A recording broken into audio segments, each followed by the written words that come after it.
Hey, it's Greg from the Drive Home Show with Lindsay Ell, and you might not know this, but Lindsay and I grew up maybe 30 seconds apart. I know. We share a special bonding. Hawkwood in Calgary, and I got something for you. I'm hoping. Will you sign this? Oh my goodness! It's a picture of the sign. This sign. For the entrance to our community. I drove past probably 3 or 4 times a day for the first 21 years of my life. So Lindsay went to the elementary school that was up top of the hill, and I was sort of the bottom feeder down below. Whatever, not a bottom feeder.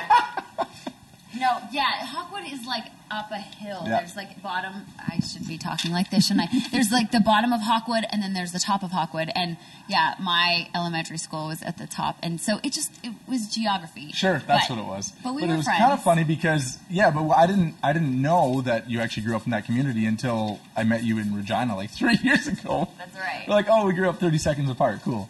That's a lot of fun. And now you live in Nashville. I do. I love Nashville.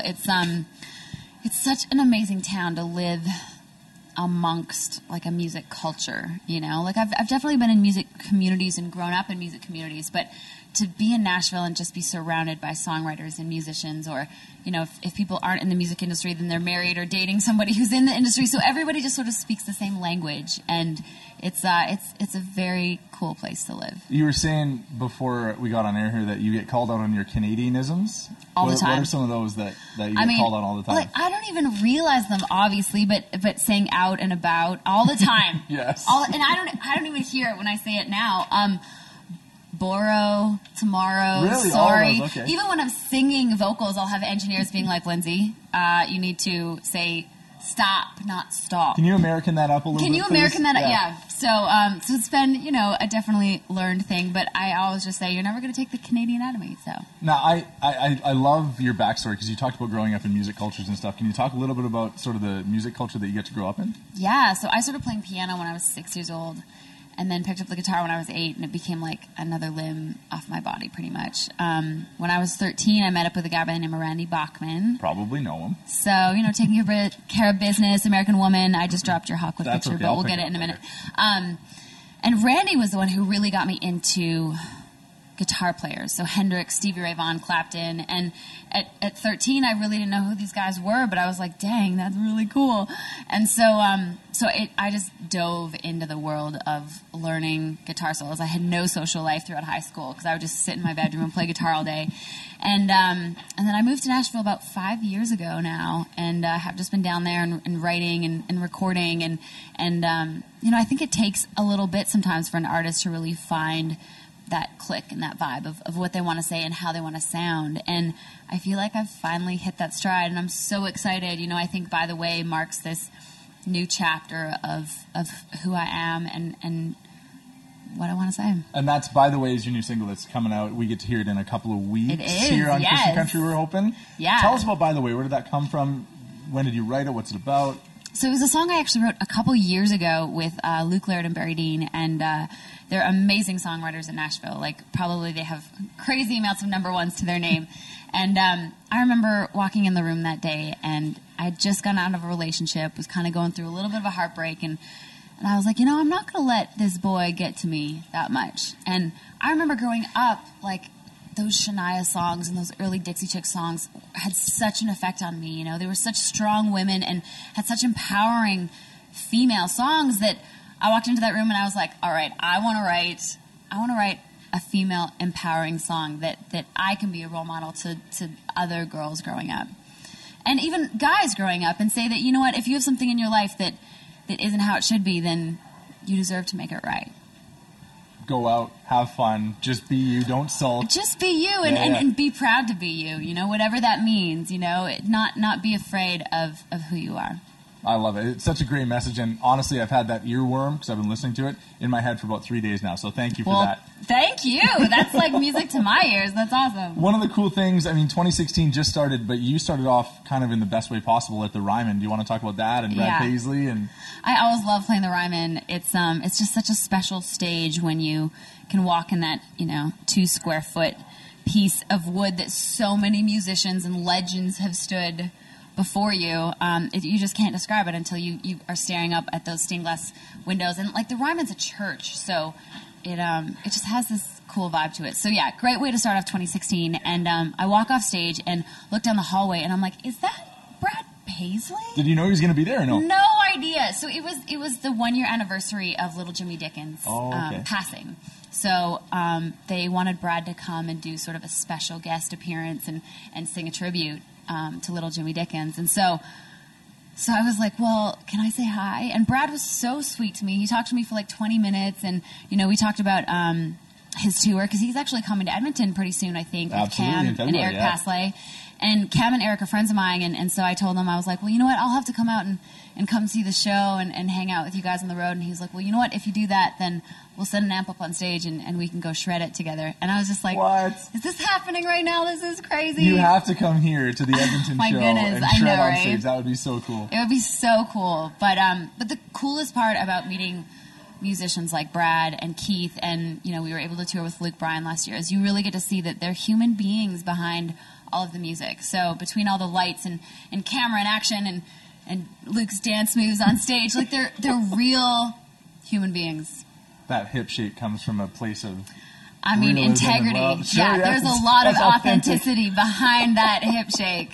Lots. What does it mean to you that Brad Paisley tweeted out that he'll shred with you anytime? I mean, being a guitar nerd, and you guys are both kind of in the same world that way. Is that? It's crazy. Yeah. It's crazy as a little girl to have studied these guitar players for hours and hours on end, and then be able to meet them, but the fact that they want to get up on stage and jam a little bit, it just feels so surreal. It's awesome. But I know you guys didn't just talk about guitars. Did you at all dive into Star Wars? Because I know you are both just huge fans. Okay, who doesn't talk about Star Wars?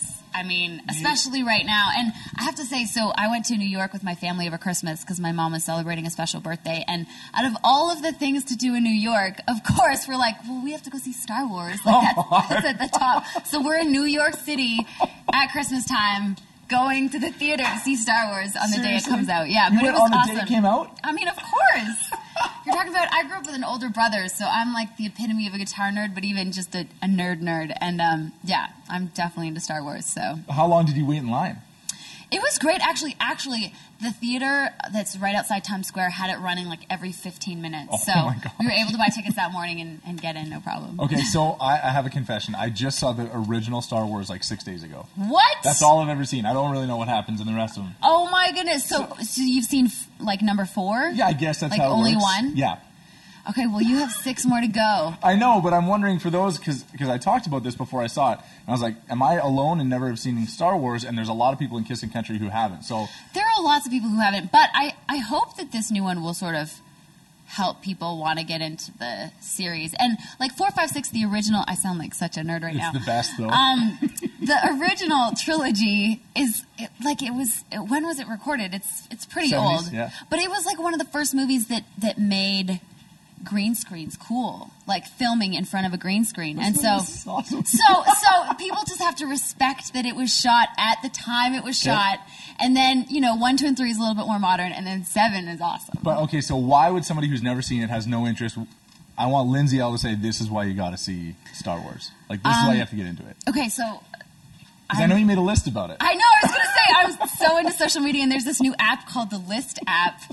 My goodness, I'm just leaving everything out now. I love it, and so I made a list of why people should see Star Wars, because they talk about the Force, because Yoda, if people don't know who Yoda is and can't experience Yoda on the screen, then you definitely need to go see Star Wars, even just for Yoda. For Yoda and the Force, and that's... And, I mean, those are 2 things, and Ewoks. I mean, Ewoks are a wonderful thing. So you started off, you got to hang out with Brad Paisley and talk about Star Wars and guitars, and you had this great start to 2016, and then what happened yesterday that maybe wasn't so... oh my goodness. Your shoes and... Yeah. So I'm just about to go on the road with Jennifer Nettles and Brandy Clark on the CMT Next Woman to Country tour. And so we're so excited. We're doing a whole bunch of media yesterday.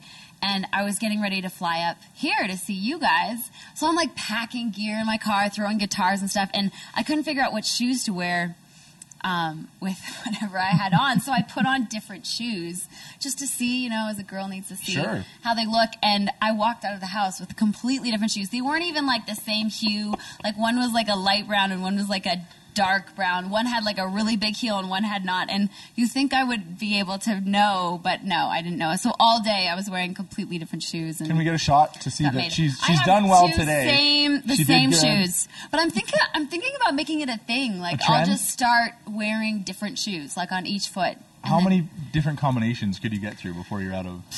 I mean, a fair amount of combinations. Like I spend money on guitar pedals and shoes, so yeah, we're going with lots of combinations here. So that's before you go on this big media tour. But have you ever had a moment like that on stage where you're like, I can't believe that just happened? Oh, all the time.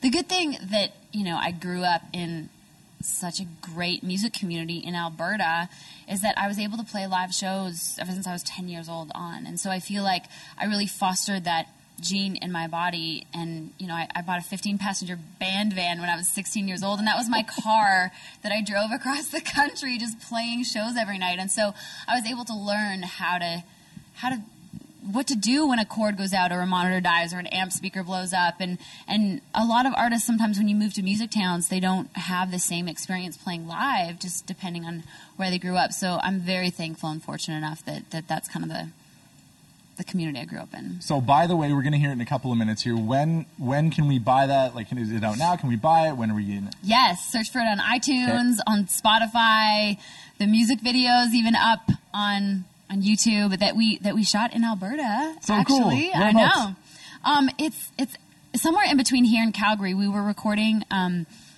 studio session, and I had a friend of mine come out to the studio, and we weren't even thinking we were going to record a music video that day. But I was just like, hey, just come out. We're recording. We're working, and so he brought his camera, and then a week later he was like, you know what? I think I have something cool to show you. And so I like it that it's kind of a behind the scenes look of what absolutely. We do on a day-to-day basis, because sometimes fans don't get to see the studio or, how the work really goes down.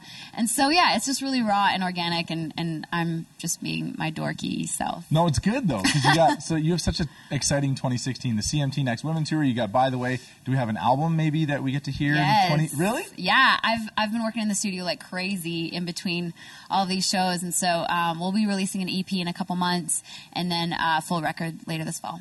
That is so cool. How excited are you for that? So excited. So excited, because I feel like in my whole career up until this point, I've never officially released a record before. It's been, all in the works. So it's like, it's good time in the making. Like, this is the time it's going to happen. Real quickly before I let you jam some songs here, we're going to go rapid fire. I got to ask you, what's the last show that you binged on?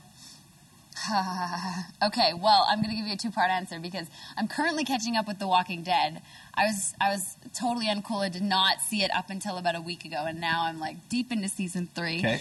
But all over Christmas break, I was into Making a Murderer, which I know has been the craze, and if you haven't seen it, you need to see it. I'm 5 episodes in as of this morning. Like, oh my goodness, really? Yeah. I'm freaking out. Once you finish it, there's so many documentaries online that even talk about what's going on, because it's like it's real life. I mean, it's happening. It's something that happened, so I have to dive a few deeper years ago. into this? You need to dive my deeper. Gosh. This is getting ridiculous. Yes. Have you ever show cheated? Like, have you ever had a show that you're supposed to watch with a best friend or a boyfriend, and you're always watching the same episodes together, but you go ahead a little bit? I'm a terrible liar. Like, I can't hold anything in. That's so I quality. think if I show cheated, I wouldn't be able to be like, no, I haven't seen it. What are you talking about? But I am look to see how many episodes are coming up. So I will make sure that I plan my time accordingly. So I definitely know that if there are 13 episodes in the season, then that's what's happening. You're going to watch it. Yeah. What is your guilty pleasure show? Oh my goodness. Guilty pleasure show. I mean, we've been so busy that for me to watch a lot of TV. I don't have a lot of time. I love watching football on Sundays, and I know that's not much of a guilty pleasure, but it's what I make time for. And Scandal. Okay, I haven't got into that one yet. I was hoping you were going to say The Bachelor, because I'm head first into it. I'm so proud of you. I need to keep up with The Bachelor, because people ask me about it all the time. So what did I miss? The 3-hour. There was a unicorn head and a mini horse, and I don't even know where to start here. I think you just need to catch up. Okay. And I heard there's a girl who sleeps with chickens or something. She's in Chicken Enthusiast. Chicken Enthusiast. Yeah, okay. yeah, it's a real thing. I have no idea what that is. It's a real profession. Okay. Before we let you go, one more thing. You had so many highlights in 2015. You talked about touring with Luke Bryan and meeting Blake Shelton and this 24-hour show that you did. What is the one thing that really stands out to you to say that was amazing? Gosh, I mean, it's hard to pick one thing. Yeah, the 24-hour show was crazy just because I'd never played 24 hours straight before. How do you do that? It was, yeah, I don't even know to this day. But we were raising money for the Children's Hospital in Nashville, and wanted a way to celebrate, me having finally all this new music, and so. So many fans came down to Broadway in Nashville to cheer us on, and it was rainy and windy and so cold, but we were periscoping throughout the day, and it was just, I felt so loved. I had a lot of friends and guests come out and help me get through the 24 hours, and it was a really, really cool day. And then I will have to say, I played a show at the Ryman actually called the $1 Million Show. That's right. And we were talking about the Raging Idiots earlier, yeah. And so... Yeah, Bobby and Eddie are good friends of mine, and I just love them so much. And so Bobby threw this $1 Million Show together, and he had all of these artists like Dierks Bentley and Carrie Underwood and Chris Stapleton and Little Big Town and Brett Eldridge and Cam and Chris Jansen and Eric Pasley. Like all of them were in one room at one time, and I was in the band playing, and so I was here learning guitar solos for Drunk on a Plane and Before He Cheats, and talk about pressure, but no worries, Carrie Underwood's just walking on stage and you need to play the guitar solo, Lindsay. Okay, like no big deal. No big deal. But it was just such a highlight to my year last year, and that was all raising money for St. Jude, and so it was a really cool night. And we're so excited that you're here, and we get to hear new music from you here in 2016. How can we follow you? You're so active on social media, Instagram, Periscope, Twitter, Facebook. You're everywhere. How do we follow you? How do we find you? I know. My label always makes fun of me. They can never talk to me because I'm always just like on my phone posting pictures and stuff. But Twitter, Instagram, Snapchat, if you're on that, Facebook, or the List app. I mean, I just started that a few days ago. But yeah, Instagram I'm probably on the most. At Lindsay Ell? At Lindsay Ell, Lindsayell. And message me. I will message you back.